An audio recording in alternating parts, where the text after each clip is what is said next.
Yo, what's good, y'all? It's your boy Jay Connor, broadcasting live from Los Angeles, California. Yo, we have so many of y'all hit us up asking us, when are we going to do our next live podcast episode recording? Y'all love, what we did at South by Southwest. Y'all love that we did out in DC. The mixer that I threw was cool. The different panels and everything else that we do is cool. But when are we getting the next live episode of The Extraordinary Negroes? I get that question a lot. I got your answer. It's going down next month. Universal Fan Con. Yes, we will be a part of the Universal Fan Con at the Baltimore Convention Center on 4/28. It's going to be crazy. It's a big celebration of, fan culture and fandom. And it's going to be an epic situation. So we're glad that we were invited to be a part of that. So definitely come through Universal Fan Con at the Baltimore Convention Center, 4/28. You can buy tickets on universalfancon.com right the fuck now. Go hit that up. Buy up all the tickets. We definitely want to see y'all come through. We definitely want to show y'all love. And you might even see a very special guest with us. So definitely come through Universal Fan Con at the Baltimore Convention Center on 4/28. We definitely want to see each and every one of y'all. And yeah, that'll be our next episode. So let's get to this episode. Peace.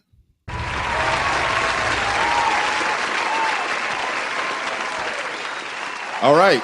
And welcome to the latest installment of The Extraordinary Negroes. It's your boy, Jay Connor. And I'm Alex Hardy. And today we are joined by our very special guest contributor, Mr. Nicholas Gaines. Hello, hello, hello. So, guess what? We're here. We're in South by Southwest. How's everybody feeling? It feels good. It's good to be here, alive and free in the age of as slavery 2.0 approaches. Alive and free is subjective. Yes. Go ahead. I'm listening. Yeah, it just feels good to be here out in the world, unshackled, as slavery 2.0 approaches. It feels good to be here in Texas in the heart of all this foolishness. Just like enjoying it and taking in the sights and like seeing the events and the food and the drinks and the exhibits and everything. It's been pretty cool so far. Nick? It's beautiful. The energy is so contagious here. Like, you're walking around and everyone's just looking at people and talking. That's because you look like a celebrity. That's why everybody's walking around looking. Thank you. But no, when we rolled up, I was like, yo, like Nick is really trying to show out today. But you did say that, though. I did. He's going to show out. Nick showed here up I am. to show out. So, but no, it just feels good to be here. The energy is crazy, and it's just awesome to see all this talent. There's so many talented people in the world. Yeah. So speaking of, what are we most looking forward to South by Southwest? Me personally, I am looking forward to the Color Me Bad reunion concert that they're supposed to be doing tonight. Is that a real thing, or is Is this this really happening?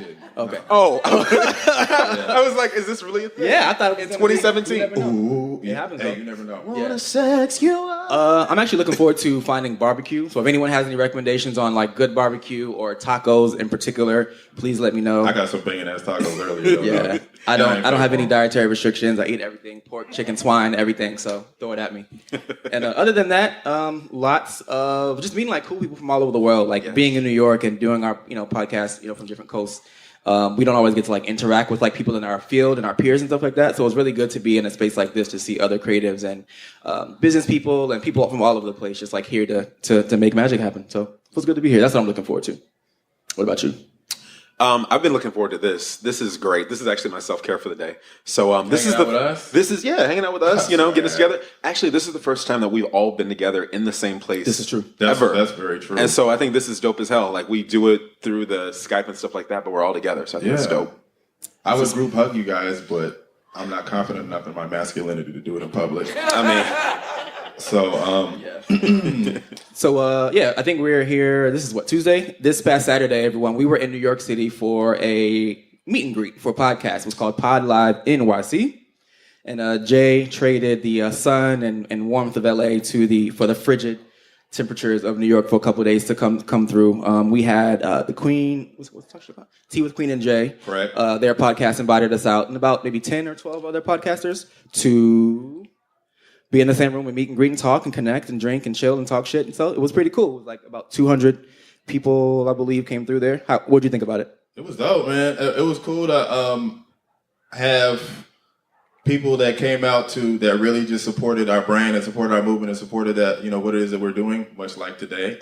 But just have people come out, and we had over 200 people RSVP and just came out and showed love and, told us that they loved the podcast, and we had other podcasts that came through. I got to meet somebody who had a big, profound impact on me, Chico Leo from Fan Bros. which, as a lot of people don't know, that's one of my favorite podcasts, and that's one of the podcasts that kind of showed me how to do this. So the fact that I got to meet him, it was kind of surreal. He's a little shorter than I thought. But when you're 6'2", you're taller than everybody. So, but no, it was a really cool event, y'all. What do you think about it? Actually, fun fact, someone did say, I hear this a lot actually, I thought you'd be taller. A listener, somebody who listened to our podcast, she said, like, you talk tall. You don't sound tall. I don't think so at all. I think I sound 5'9" and a half. You sound like a little person. That's the politically correct term, right? A little person. Well, look, I'm 5'9". I say 5'9" and a half, depending on how the sun is shining. What sneakers are we wearing today? We're wearing flats today. We don't have heels. You got your heels on today? Yeah, no heels. You're not slaying in your heels today. But it was good though. No pumps today. I'll do that for nighttime. I mean, people tell me that I look just as good in photos as I do in person. Oh, who tells you that? People all the time. Your mom? Not my mom, no, but you know. I don't know about that. But it was good though. It was good. Like 200 people, lots of food and drinks, lots of good times, and it actually was really cool because it made me want to it made me excited about collaborating with our other peers and people who are out here doing things and making magic. So I'm looking forward to getting it popping with the future. Absolutely, definitely looking to get it popping. And speaking of getting it popping, shall we get the show started? Let's do it. All right, now our first hot take that we're going to talk about today is concerning our president, Mr. Cinnamon Hitler. I'm sure you guys are all familiar with him. That was a long. You are. I know. Father God. You gonna make it through this? I'm gonna be okay. All right. I like calling him Vanilla ISIS. That's another popular. I prefer the tangerine terrorist. Okay, whatever the hell we calling him today. Got it. He tweeted that President Obama wiretapped Trump Towers during the very sacred election process. Girl. But once the DOJ told him to put up or shut up, White House Press Secretary Sean Spicer was on some, well, no, he didn't actually mean wiretapping, and that he was actually talking about surveilling other activities. And that he didn't specifically mean President Obama specifically, but his administration in general. Trash. I'm not done yet, though. I'm not done shit. yet. Sorry. So, while elsewhere in the alternative fact factory, while discussing other possible surveillance methods with the Bergen record, Ms. Kellyanne Conjunctivitis, is that what we're going with today? Yes, that's what we're calling it. Are we going with Kellyanne Conjunctivitis today? That's the name for the day. We can go with that. We agree on that nickname? Yeah, let's do it. All right. She mentioned that phones, television sets, and microwaves. Girl, yes, microwaves. Girl. That turn into cameras are means to surveillance him. So clearly, Optimus Prime needs to, up his recruiting methods. Yes. As far as the Transformers go. I just can't. But the question is, so we're taking all this into account. How do we feel about this administration being hell-bent on turning deception into deception into an Olympic sport? They're doing a fucking great job, I would say. It's like, I don't know. It's impossible to follow this. It just doesn't seem like reality. None of this seems real. This all just seems like a fucking big elaborate prank that is not funny and there's no punchline at the end and everyone dies at the end and it's all terrible and nothing positive comes from it. Well, shit. I don't die because I didn't vote for him, so I get to live. You still gonna die, and if you don't die, you're at least gonna be a slave. At least that. But it just feels like just the latest is none of it's surprising. I mean, if they were to tell us that, I wouldn't be surprised if they tried to convince the sky is green today and would literally hold a press conference and tweet about it and release articles and go on the news and talk about it, just trying to convince us that nothing is as we think it is. Yeah, it's not surprising. It's a big shit show. It's a shit show.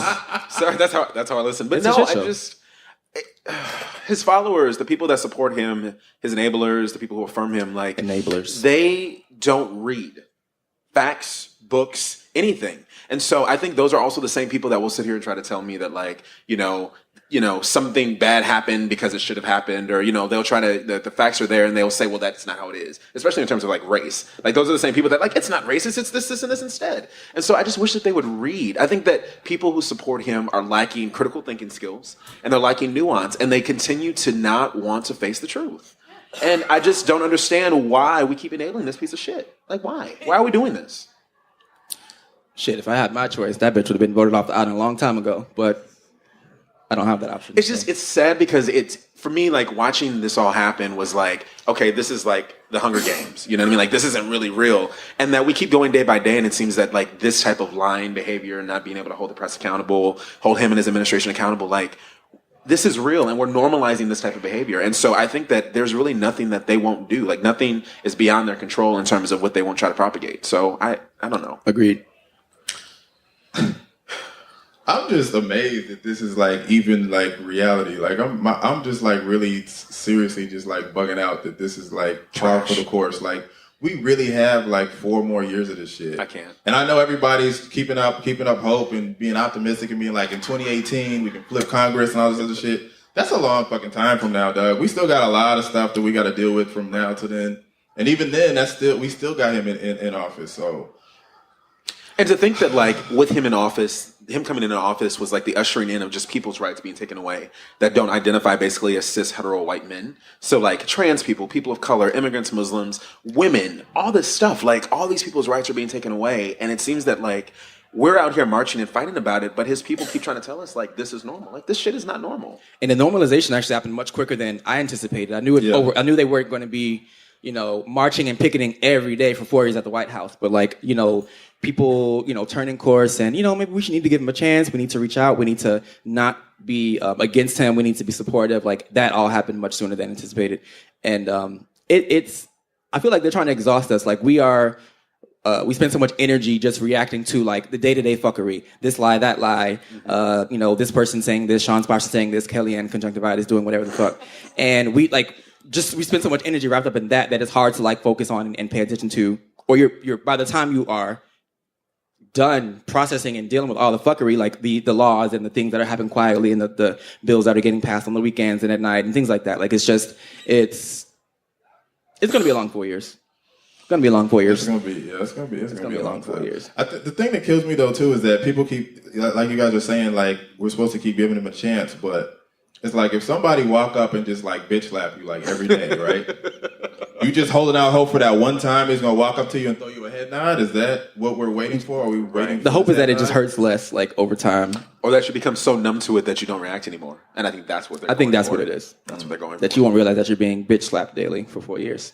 All right, what else we got next? Speaking of fuckery, a second video has emerged. I don't know if anyone's heard about this. From hours before Michael Brown's murder in 2012, 13. It came from a new documentary, Stranger Fruit, that premiered actually here over the weekend at South by Southwest. And the footage shows Brown entering Ferguson Market and Liquor about 1 a.m. the day he died. And it shows him handing what appears to be a small sack to the cashier and receiving like a bag of cigarillos or something in return, walking toward the door, turning back and giving it back to the person and leaving again. And that just kind of puts into doubt, like, it just changes the narrative of the story that's been told. And it kind of raises questions about the narrative that they had been presenting and the fact that they had been reserving, hiding evidence. So the new wrinkle didn't really affect much with the fatal encounter with the murderer, Officer Darren Wilson, the bitch, who has not been charged in the case, but it has raised questions about the police department's motives and trustworthiness. How do you guys feel about this? As somebody who was at Ground Zero, Mr. Nicholas Gaines, I'll let you start off. The idea that they started this conversation by saying that he had committed a strong armed robbery and that was the lie, or that was the truth. That became the truth for the media. That became the truth that was put out. And then to realize that actually never happened and that the black folks who were in the community were right all along, that he went in, did one thing, and came out and basically died. Like, it makes me angry because it goes to show again, just in the case of Donald Trump, that they can put out whatever story they want, and based off of the support that they have to do that, that's what people believe. No one gives a shit about the fact that we have videotape and evidence to show that none of those claims are real. So for me, I just think that, I remember being there, and I remember being there when his body was lying on the ground, and nothing is more dehumanizing than the fact that this young black man's body is laying there and that no one could do anything about it because you couldn't touch him. You couldn't touch his body. And the fact that, like, even this new video that comes out, even if they apologize, even if his parents win the case against the state and Officer Brown or Officer Wilson, it doesn't bring justice. Nope. It doesn't bring justice to his blood, his body, his legacy, his name. And so why are we doing this now? And then how much evidence from the other people, Sandra Bland and things like that, have been suppressed that we will find out later? It just makes me more not trustworthy of the criminal justice system, especially with with Sessions in there. Yeah, like, Jeff Sessions is pretty much. It just hurts me because it's just like we've been saying this shit all along, and people don't listen to us. Yeah, you know what I mean. Also, we're citizens, and so to see this play out is it's sad. In the immortal words of one Anthony David, you're protecting us from crime. Who's protecting us from you, right? Right. It's just a situation in which, we're put in a situation to entrust people with our lives who could give less than a shit about our lives in the first place. You know what I mean? It's just like, how are we supposed to trust police officers that are in a position to protect us when clearly they're suppressing evidence that paints us in a light that could potentially incriminate themselves? You know what I'm saying? If they're not even capable of being honest about that stuff, it's like, how are we supposed to trust these people? Right. And especially because more often than not, in communities of color, the cops don't look like us. You know what I'm saying?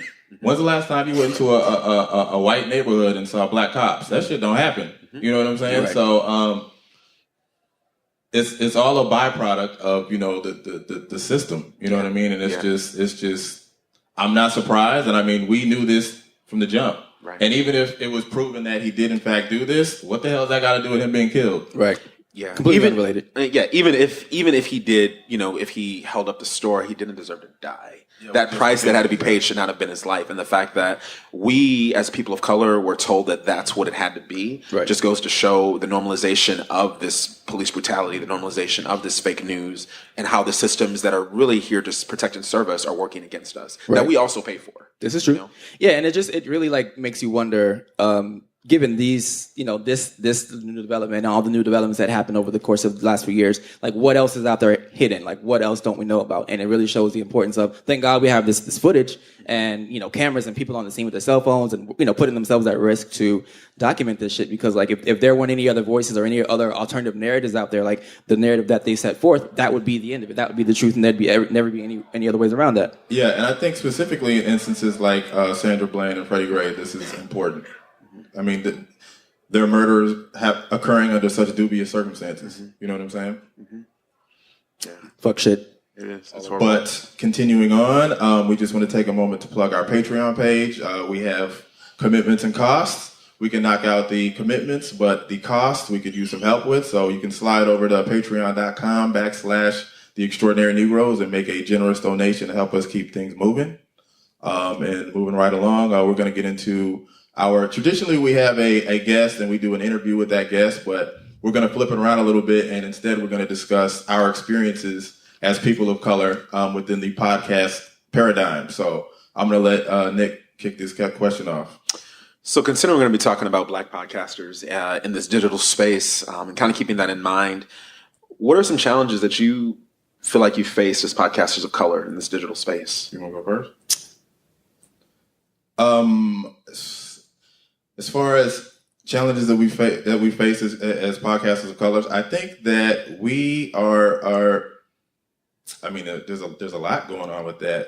There's such a wide. I mean, podcasting is such a big medium, and I know that with me specifically, when I sought out to create this podcast, I was looking for resources that would provide me information that were specific to my experience, and it was like fucking trying to find like a needle in a haystack, you know what I'm saying? Just because a lot of times there was a lack of what I would call multicultural competency. There was a lot of things that were indigenous to experiences that were different than my own, and it was hard for me to relate with a lot of people that were providing this information. It still is, you know what I mean? And I think that's been my biggest challenge. I think that's also something that we've all faced as people of color in the workplace. You know what I'm saying? It's like, it's not that other, entities have any kind of malicious intent, but a lot of times they just don't relate to your experience. Right. You know what I'm saying? And I think that that's something that I definitely have faced in trying to build and grow this podcast situation. I would definitely say that that's. What about you, Alex? Yeah, I would think that I'd agree with that. Trying to connect with audiences outside of your own, because there are 700 million podcasts out here. There are 708 million. Yes, podcasts. And everyone has something to say. Everyone wants to be out there. Everyone wants to like get their message across and have the best show and the ratings and the guests and things like that. And it's just one of the challenges is like it's actually been I guess a motivator and a challenge, but trying to differentiate ourselves and like stand out from the 17 million other people who are talking about these things. And the other challenge I think has been connecting with communities, I guess, outside of our own. In a way, we Black as fuck. And as fuck. And sometimes y'all a little darker than me. Anyway. And sometimes I guess it can be a little interesting, like bringing in other people or having other people who are not in our community comment on our experiences and like try to get in and try to relate and try to not really empathize, but just really understand what it is we're going through and what it is we're talking about and what it is we're covering. So I guess really differentiation and connecting with communities outside of our own like individual social circles, which is really easy and comfortable and familiar. So just bringing new people into our spaces and our lives and things that we're working on, that's been a challenge. It's been a motivator, though. It's been good What so about far. you, Nick? What's your thoughts on that? I would say that, a big challenge is, for me in doing this podcasting thing is knowing who I am when I'm with friends and family, and like that me is the me that I want to podcast, maybe not the professional me. So it's been interesting to try to differentiate, especially considering what I do for work and who I work for. Yes. And I'm like, can I say this? No, but can't say that. I'm probably gonna get an email about this. You know what I mean? And so in trying to differentiate between those two personas, essentially, because it's basically two different people. Right. You know what I mean? Yeah. With my one job, I'm code switching all day, and people see you as one way, and then when you come in this podcast, you're like we said, we're black as fuck. We're talking about things that happen, that have to do with us. And I always think to myself, what if they're listening? What do I do with that? And what is that? Does that minimize my credibility as a professional? Does that take away from what I'm doing? Or if I get up to speak for an event for the government, what is that going to do? Or if we're talking about race, I can't actually say this about, white supremacy, because that could be interpreted as this. So I think that's probably been the biggest challenge for me in trying to find a middle ground and being very true to who I am, but not feeling like I have to shade or to really lessen myself. Diminish, you know what I mean? Diminish who I am, so that I'm more palatable for audiences that are, that are white. Yeah. It's actually important, like being sure, like to not put too much energy into like being palatable. I mean, it is important, but like not to dilute yourself. I mean, I think that we do that pretty well. Like be our whole truth. I definitely don't dilute myself. Yeah. It's good. No, I mean, I think it's good. I mean, that's what people want. I sure the fuck don't. Yeah. I mean, and I remember we had a conversation about this way, back in the day. Alex and I had a conversation about this because I was like, well, I want to say this, but I don't know if I can say this. Having conversations How do without I, me? without you? Sorry. That's foul as shit. Y'all hear that? Go ahead. Sorry, Michelle. But we were having a conversation about that and just trying to figure out how do you do that. So, I think the biggest thing that I've learned in this experience is learning how to be myself and to be like, you know what, this is what it is. And if somebody wants to ask, please go ahead and ask me because I'll tell you, And then, well, yes, you do have that professional side, but I mean, to some extent, do you feel like this is I'm off the clock. I'm not working. Mm-hmm. I know you have to, I guess, kind of toe that line. Mm-hmm. Yes, I'm a employee and I'm doing these things and representing these entities and organizations, but I'm also like a whole ass person off the clock, and this is not during business hours. So right, yeah. I mean, I get that, and I also know the weight of the responsibility that comes with the job that I have, and the title and the position and who I work for, and so because of that, I always just kind of keep that in mind, and so and I think that's real. I think that there's a lot of people of color, marginalized people who go to work every day who have to, in a sense, lessen or diminish or turn off parts of themselves to be more palatable, because that's what we have to do. That's what we have to do, and so you just do it. But I also know that I thrive best in environments when I can be myself, which is why I think this is great, because we're able to be ourselves and also offer support to each other as we're trying to figure out what does being yourself mean in this space. Right. Yeah, because you live in Utah, and I can imagine trying to be myself in Utah. You can't. Yeah. Damn that. Yeah. What's the next question? So, moving on. So this kind of medium allows anybody to create their own platform. Do you feel like the playing field is level? I guess it's relative, because I think that, yes, it does allow, that's the freedom, that's the beauty of it. It allows for anyone with a voice and resources and internet connection and a microphone to get on the internet and talk their shit, and that's wonderful. I think as far as a level playing field, I know that if my skin was a couple shades lighter and I had a name like Jake or some shit, we probably have like a different path in this thing. Your name is Alex. I mean Alex, but like it's not Jamal, it's not Malik, it's not Malcolm, Khalif. If I didn't look the way I look. Anyway, I just feel like it is level, because like I feel like given our resources, our communities, like it's hard to say like the level field is playing field is level, because like everyone has different resources and experiences. So like, for example, there are other more popular podcasts, but like they have their trajectory has been different. They've been doing this much longer. They've been, putting their work and doing their things. I think we are doing what we do well. Mm-hmm. I think that we do really well with like using our resources and I guess using our communities to amplify the things that we're doing. But as far as level playing field, I don't feel like we're at a disadvantage, or I don't feel like we are missing out or lacking things, or like not getting opportunities, or not getting the recognition we deserve, or not getting everything that we feel like we are able to accomplish because of any biases or anything like that, or anything that's like working actively against us. I don't feel like I did disadvantage or at a handicap or anything like that. How do you feel, Jay? You know the phrase "all men are created equal." Well, that was some bullshit.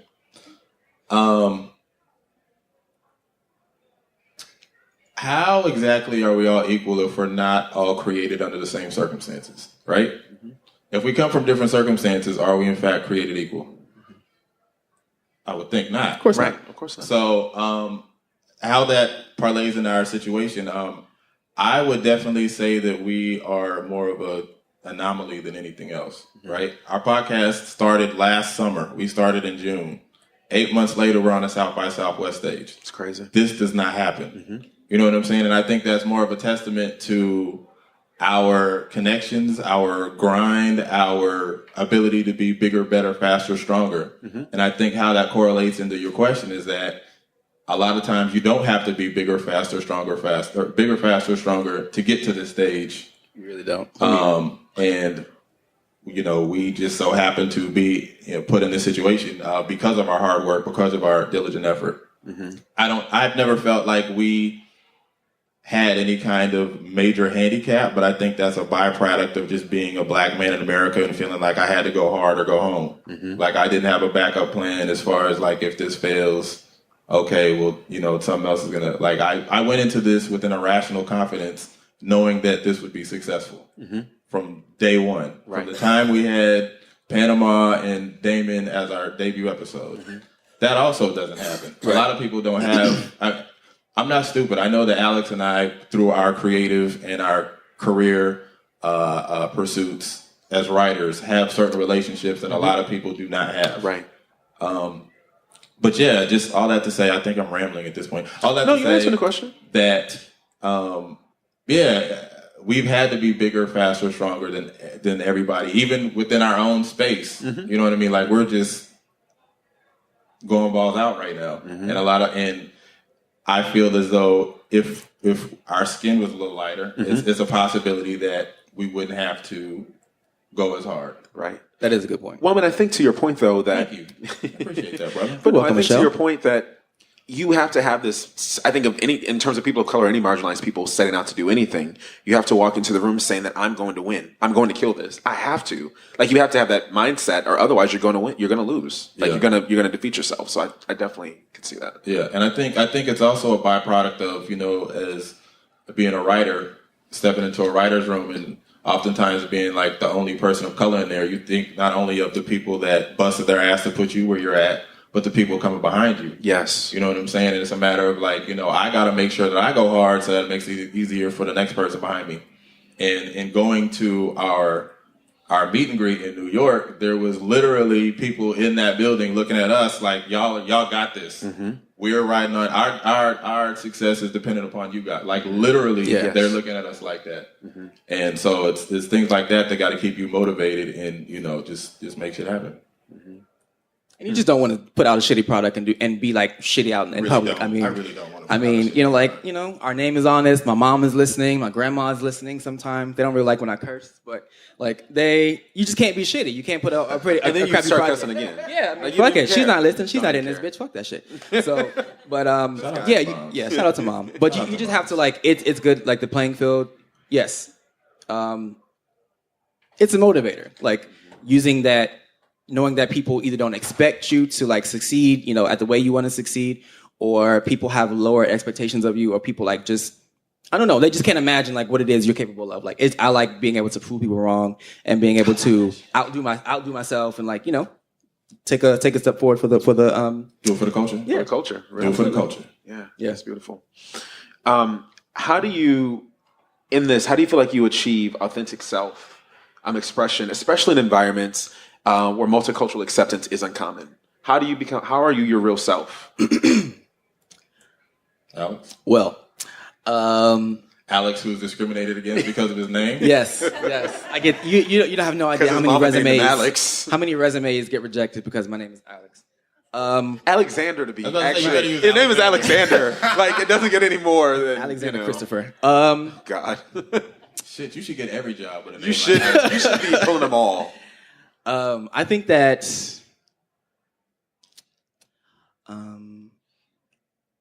I've seen firsthand like how beneficial and just like endearing it is to just be your fucking self. Like I just feel like as much as we struggle, as much as we are oppressed, as much as we are put down and discriminated and like discounted and like it makes no sense to like not be your whole ass self, the good, the bad, the ugly, the flaws, the good, like everything. And I just think that I know that I do that in my writing. And I think over the years, I've become much more confident about like being myself, being vulnerable, being, flawed. And I realized that if this was going to work, if this was going to be something that we succeed with and that people like come to know us for and that we're proud of and want to like put our energy and brain power into, I had to be my fucking self. And I couldn't, like I've been in writing situations as a writer as well, as a freelancer, where you're the only black person in there, like you said, and you get told to, I don't want you to be the black person who only writes about black stuff. How about you write about like this show over here on Don't show? use the word dope. Yeah, like things like that. So like I just feel like having all those experiences and getting different reactions to my work and my the way I present myself. Yeah, I knew that this had to be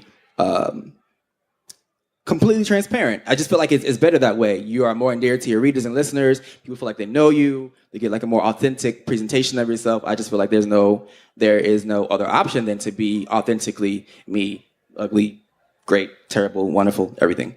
So for me, it wasn't an option to like not be who I am, regardless of how it's received. Even if my mother doesn't like, the cursing, and she doesn't like when I talk about gay shit, and she doesn't like when I talk about relationships and boys and sex. Like, they don't like that stuff. But she's not paying me. She, and I just there's that. Yeah, I just feel like it's just there wasn't an option. Yeah. I had to be my own self, or this wouldn't have worked. Yeah, to kind of piggyback off what Alex was saying, that being writers of color, so we have so many opportunities that come to us as writers, but a lot of times we're told to kind of like reel in or kind of like follow somebody else's template that is completely exclusive from my own, especially when you're like a superiorly talented individual. And I went into this specifically with the mindset of, if I'm going to do this, I am going to be my unapologetic self. So if I ruffle feathers, if I hurt feelings, it is what it is. But I have so many other creative outlets that keep my lights on, in which I can't be my full self. I'm going to have something that I am allowed to be myself, and good, bad, or indifferent, this is what it is. And thankfully, people have been very receptive of it, in part because I think that there are a lot of people that can relate to being in that situation. Some of which are probably in the audience right now. Right. But I think it's something that we as all people of color, we struggle with when we're allowed to be ourselves versus when we're not. Right. And a lot of times when we're not is in a professional environment. So I created a professional environment in which I can be myself. That is dope. And I also think it would have been corny otherwise. Like if we were just up here being like diluted versions of ourselves, it would you could tell. Our friends would know. Our listeners, it would be whack. It wouldn't work. Yeah. What about you, Nick? Well, I was listening to the Making Oprah podcast, which I'm kind of obsessed with. You cheated on us with another podcast. With Oprah, though? With Oprah? You're a podcast hoe. I'm not, but with Oprah, yes, I will. Fair enough. She's Oprah. But one of the things that Oprah said on the podcast is that when she came out doing TV, that she was scared to be herself. Because she said, she told the person who found her and discovered her talent, she said, I'm overweight. My hair is not long. I don't have a little waist. And he says, I see all of that, but we want you for you. And so one of the things that she said on the podcast was that when you're on any digital medium, that people relate to the parts of themselves that they see in you. And so for me, being on this podcast, it's been a matter of trying to figure out, like you said, I want to be real. My friends and family listen to this, so they know who I am, but the people who are listening necessarily don't. So what are the parts of myself that I'm usually diminishing and making smaller that shouldn't be? And so I think it's been it's been a growth experience for me to be able to talk about my dad issues, or to talk about raising my sons, or to talk about racism I experienced in Utah, talk about whatever it is, and to be real into that and just to lean into that. Because as people are listening, as you said, especially people of color, not just people of color, but marginalized communities. So LGBTQ folks, people with disabilities, people who, live in Utah who are not Mormon, things like that. They hear themselves in that, and I think it gives people voice, and it gives people confidence to say, you know what, I should be more me. I should be bigger and louder, and I should lean into my truth. Yeah. And so I think to be able to be a conduit of that through this podcast is powerful. One thing in particular, as far as being welcome. open and vulnerable. Jay, I just want to say thank you for this opportunity. But I mean, this is my inauguration ceremony, right? As a third. Yo, get it off. Sure. Say what you got to Of course it is. As far as being authentic and whole, one thing in particular that I was initially struggling with, I'm really open about my issues with depression and anxiety and suicidal ideations and all that stuff. And I just feel like being open about it, it made it less scary for me, but I realized how much it has helped other people just to see how, look at this fucked up person I'm here doing great things. That if they can do these great things, I can too. Yeah. So I just think for me, and not even I'm some superhero Oprah shit, but just I just like helping people. Yeah. And I feel like if I'm talking about the ugly things that I go through and the things that make me afraid and the things that make me feel less than perfect, that for me just feels like therapy in a sense. I'm just talking and being real with people who I relate to and care about things that I care about. So whether it's ugly or not, mental health stuff, I just feel like anything less would be doing a disservice. So I feel like whether all of the things that we talk about are great or they make us look, appear in a better light or worse, I think you have to just show it all regardless of the fact. I think you have to do it all. See, and I think another thing too that Alex just reminded me is that the podcast not only created these opportunities for us, it created these opportunities for other people of color. Because we have, our contributing writers on our website, which you guys should check out at www.extraordinarynegroes.com. And, they write about their experiences. Yeah. And on top of that, we have, our Mental Health Monday, which every Monday we talk about things that are relevant within the African-American community in regards to mental health. Every Wednesday, we have an Extraordinary Impact where we talk about people of color who are doing extraordinary things in their communities as far as fighting for their education, as far as, becoming motivational speakers. And, it's bigger than us. Right. You know what I'm saying? I went into this feeling like it was, but it's really at a point now where it's bigger than us. You know what I'm saying? Yeah. Well, I think one thing that is happening and that has happened, especially in working with the two of you, is the idea that it's important to you to amplify the voices of people of color, and not just the voices, but the lived experience. And I think that we live in a society in which our experiences are generally minimized and diminished, or told that this isn't relevant to the bigger story. And so I think that all forms of media, in terms that Extraordinary Negroes is on, is what you're doing. So I think it's commendable. Thank you, Michelle. Thank you, Nick. Oh yeah, Michelle. Michelle. We all know I'm Beyonce. All right, so. Do you think the name of the podcast hinders or helps the intent of what you set out to do? Do I get to go first? Creator, what do you think? I think the name of the podcast, I think what's missed on a lot of people is that it has a double meaning, right? Mm-hmm. Because inherently, when a black person sees the name Negro, they get offended because they feel like, oh, we don't call it anymore. Right. But a lot of times in this country, we're treated as second-class citizens, right? So in taking that name on, but saying we're extraordinary Negroes, we're saying not only are we sometimes treated like that, but we're bigger and better and we rise above that. You know what I mean? And I think a lot of times that's kind of missed on people. Right. That, and it sounds dope as shit. So it's just it is. So, but do I feel like it's been an impediment at all? No, I don't think so. If anything, I think it's funny as hell whenever I tell white people the name of my show, and they don't know whether they're supposed to say it, and I'm just yo, it's cool to say it. In the context of the show, you can say it. But a lot of times they'll just say the case in point. I was doing a screenwriting mentorship. Yeah. And one of the writers that won the contest that I was his prize, he was talking to me, and he was before we even started talking about screenwriting, he was yo, I love your podcast. And I was cool. And he's yeah, the extraordinary. And I was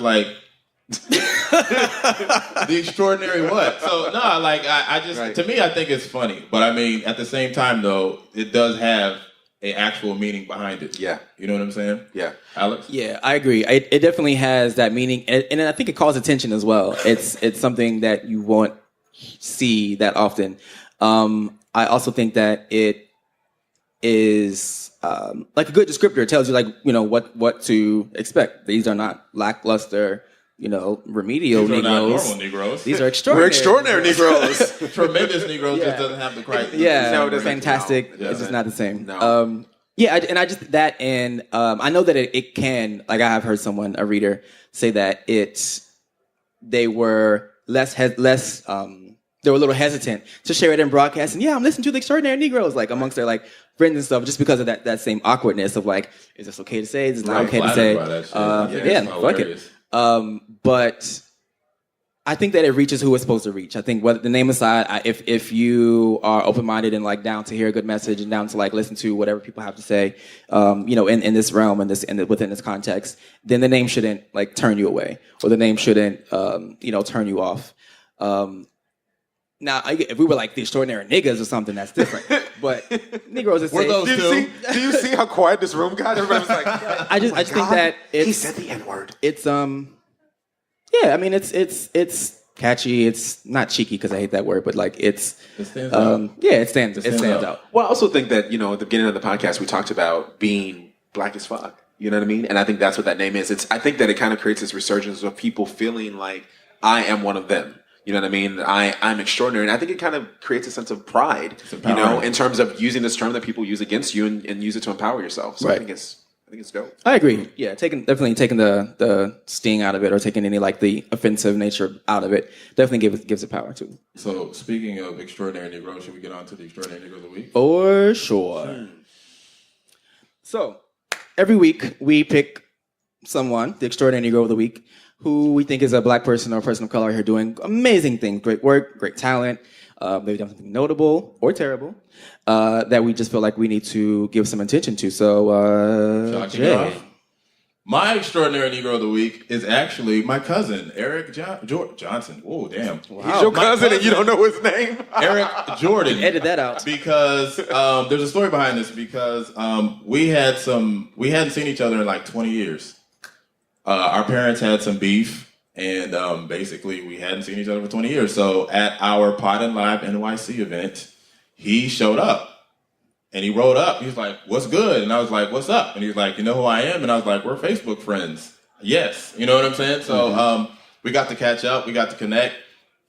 And he gave me some thug motivation on Saturday as far as, making sure that I keep my head on straight and stay focused in order to achieve my goals. So he's my Extraordinary of the Week, because I supremely appreciate the fact that he took the initiative to reach out to me while I was in his city, because had that not happened, it might be another 20 years before we would have met. Real. So that's dope. Yeah, that's real. So he's mine. Y'all can't use him this week. Okay. Nicholas. You just rolled your eyes. Whatever. Michelle?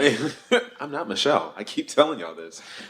My Extraordinary Negro this week, her name is Candace Weber, and she lives in Houston, Texas. And she is actually somebody I know through the internet, through Facebook.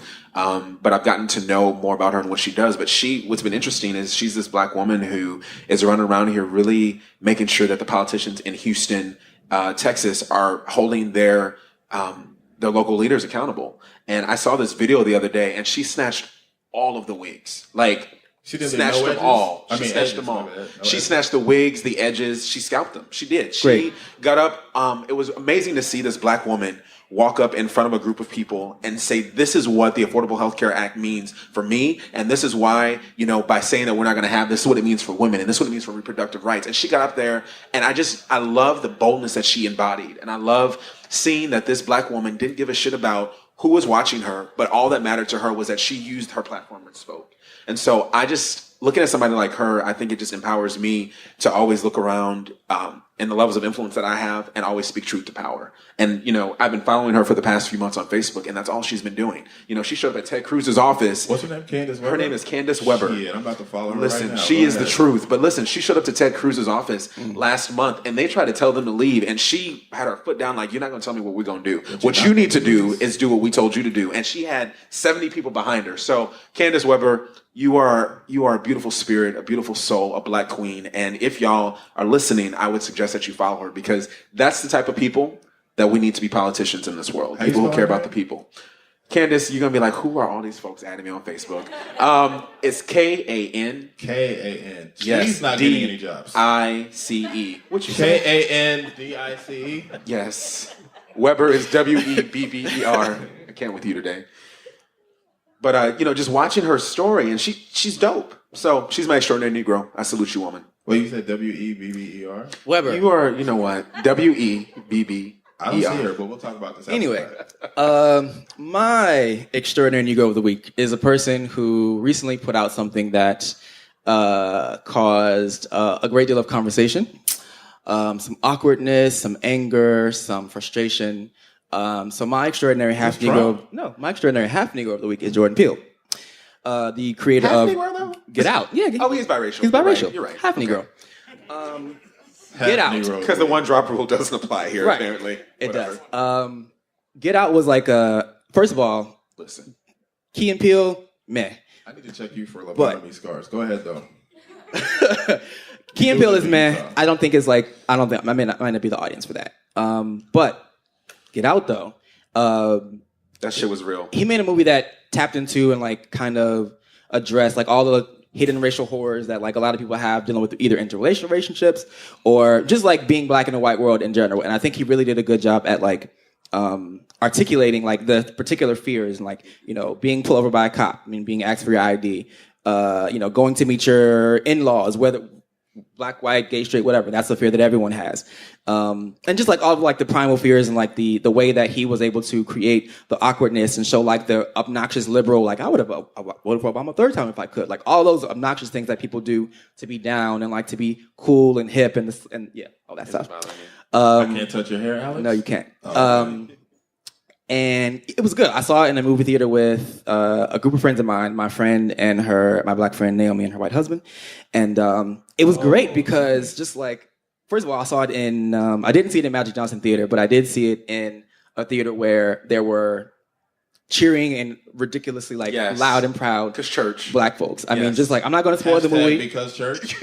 There's a moment near the end of the movie when like there's some redemption, I'll say, and it was like a church experience, just like being in there and just seeing people like and just screaming and jumping in their chairs and just like cheering the characters on and hearing the way that we like talk to the movie and like no, don't be a fucking stupid ass, don't do that, like just creating that like that. I think he did a really good job. There were some moments, I think it was a really good job. I forget what the budget was, but I think he recently $4.5 million. Yeah, I think he just crossed $100 million box office. So shout out to that. And I just think it was a really good job. He definitely did like more with less. I think he did put out a really good product with limited resources. I think he touched a lot of people. The fact that people are seeing it multiple times in different theaters. Like I know people were like, I want to see it. First I saw it with a white audience. Now I want to see it with a black audience. And now like just to get the different reactions. And it's just a whole different experience each time. And so I think he did a really good job. He created a lot of conversation. I think he created something that people will be able to like refer back to as far as like I don't even like horror movies. Listen. I think horror movies are fucking stupid. I can't do horror movies. But it worked. Alex. I don't like being scared. Like, why would I pay you to scare me? But like, I live in America. Why would I pay you to scare me? I already live here. But they're less scary. I think they just require too much like suspension of disbelief. Like it's like this is stupid. This will never happen. Right. And that's why I can't get through them. I just think they're stupid. But shout out to Jordan Peele, our extraordinary half Negro of the week. You did a great job, and I hope the movie continues to prosper. And if you would like to listen to some more thoughts on Get Out, we have a review that we just put out. And you can listen to us on TuneIn and check us out on there. And the Get Out featuring my good friend Fazia Khan. So you can check that out on there. Yeah, we do like we have our episodes and we do short like 20, 30-minute snippets called The After Party, and we did a review of the movie, which you should all go see and listen to check it out on extraordinarynegros.com. Yeah, it's funny because I did it, but yeah. Go team. He sounds like Beyonce, doesn't he? I did it. Yeah. Yeah. I actually just saw that movie last night again. It was my third time seeing the movie. I've seen it with different audiences in different places. So You saw it in Utah. I was about to say, it's the same audience no matter where you go in Utah. No. Well, that's true. Unless you watch it with like the jazz. You know what? So First of all, just for context, so mean to me. They are so mean to me. For context, Nick is one of 4 free black people in Salt Lake City, Utah. So, with that said, go. With that said, I live in Utah. It's a long story. We can talk about it later. But so I saw it for the first time in Salt Lake City, and actually, when I walked into the movie theater, I looked around.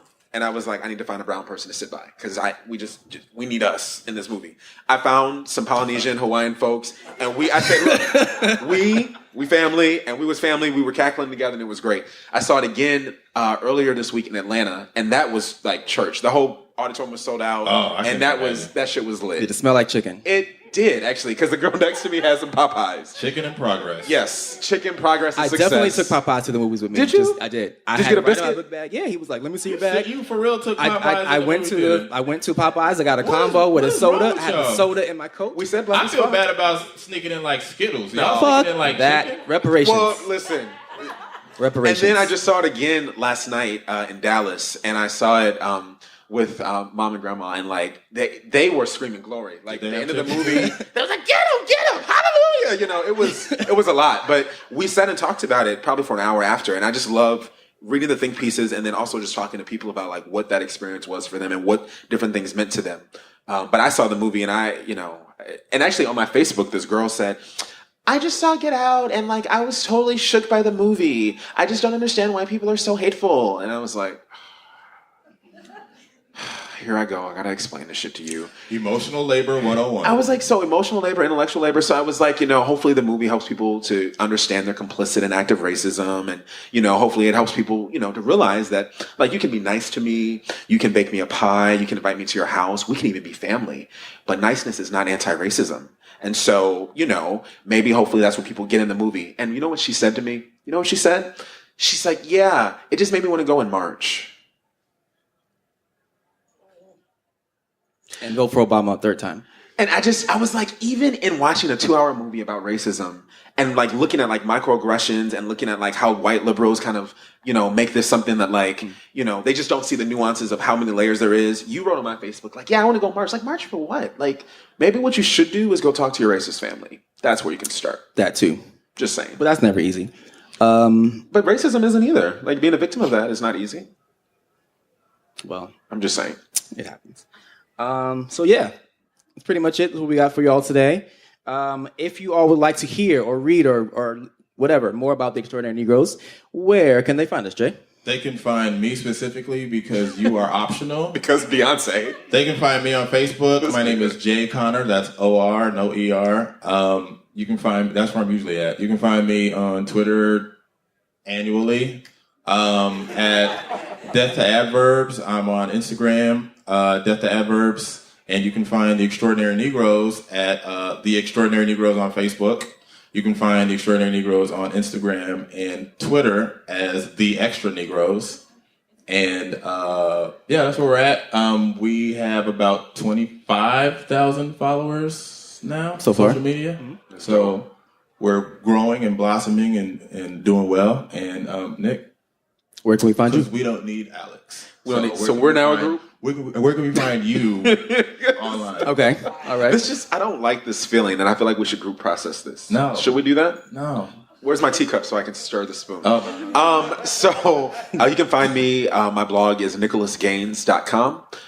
You can also find me contributing with these gentlemen on theextraordinarynegroes.com. Yes.